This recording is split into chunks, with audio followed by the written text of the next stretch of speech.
I'm on my way to the comic book show, and they're still talking about movies that have been turned from comic books that are, if not better, are at least as good as the original source material, which is the original comic.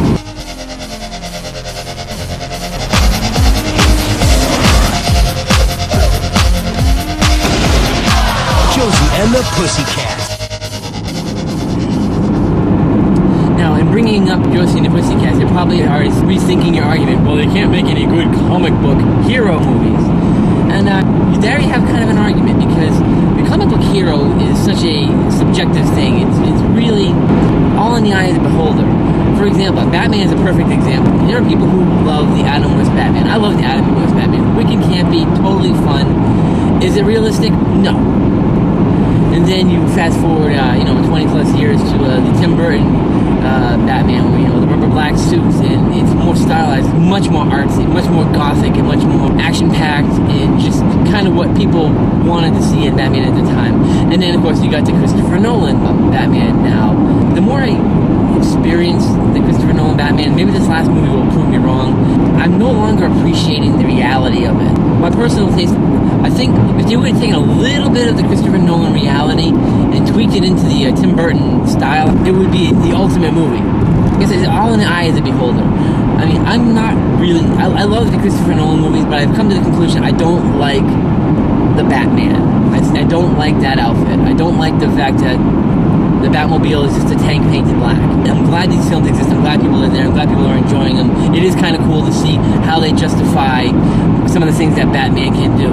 But they're spending screen time on explaining these things. I find a lot. Like the whole dropping, him dropping into Tokyo. They're spending so much time justifying that it can be done that they don't need to.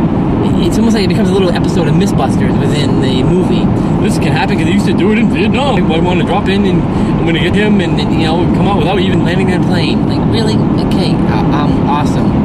I would have been more happy if he whipped out the Batwing from Tim Burton's and flew in there and got him. I would have been just as happy. It's Batman, not James Bond. You don't have to justify every little reality. Batman. This point brings me to my next example of a film that is just as good as the source material, and I refer to Sam Raimi's Spider-Man. Not everyone is meant to make a difference, but for me, the choice to live an ordinary life is no longer an option.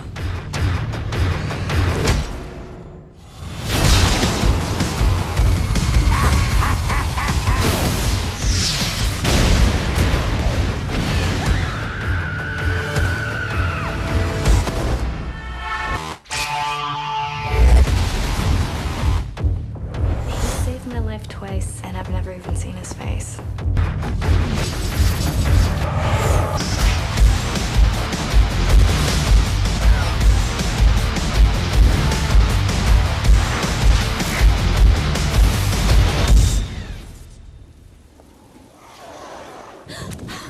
You are amazing. One movie, the whole trilogy, whatever. That is an excellent example, like another example, just like Sin City and Robert Rodriguez.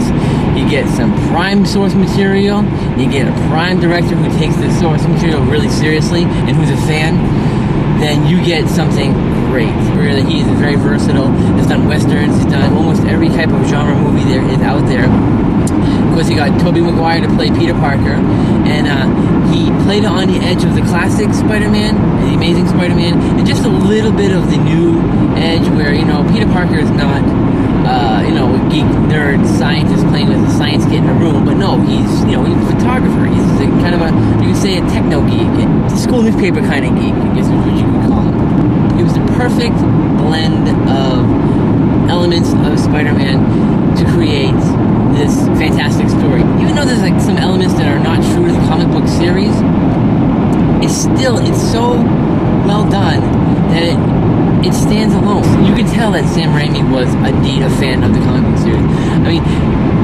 people complain, about the whole Goblin's costume. These are the same people who wanted a green-skinned, scaly-skinned Goblin, but these are the same people who complain that the Sandman was actually made of sand.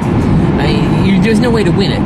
The only way to win it is to do an absolutely amazing job, and that's what he did. My biggest complaint about the whole thing is it was just one small section when Aunt May, I don't know if I think it's in the second one. Aunt May is in the hospital, and Peter Parker's there, and she's talking to him about the first time he saw Mary Jane. When you first saw Mary Jane, you were 3 years old, and you asked if something like, was she an angel? It was the most prettiest thing you've ever seen. Reality, he didn't meet Mary Jane until they were 16, and she was already amazing at that point. So, other than that, I mean, that's the one little detail as a comic book nerd that kind of bothered me about those movies. But other than that, the entire trilogy it's amazing. Hats off to Sam Raimi for creating a comic book movie that is at least as good as the original source material. I'm here at the Comic Book Show. Before we go in, I have to tell you about my all-time favorite comic book turned movie that, yes, I have to dare say, and I think you will agree with me, that the movie is a much better result than the source material. These people took a icon element from everyone's childhood and created a motion picture, a PG motion picture, that people of all ages can enjoy. People even who grew up with the character and their kids, were now introduced through the ultimate comic book turned movie, Casper. For 100 years, he has wandered the halls of Whipstaff Manor, hoping for a friend. The wait Hi? is over. Oh, man. Now, get ready. Ready? For a wondrous ride to the other side. Smellogram! You guys are disgusting, obnoxious creeps. Thank you! Universal Pictures and Amblin Entertainment invite you to discover the secrets, Hurry up, come on! the surprises,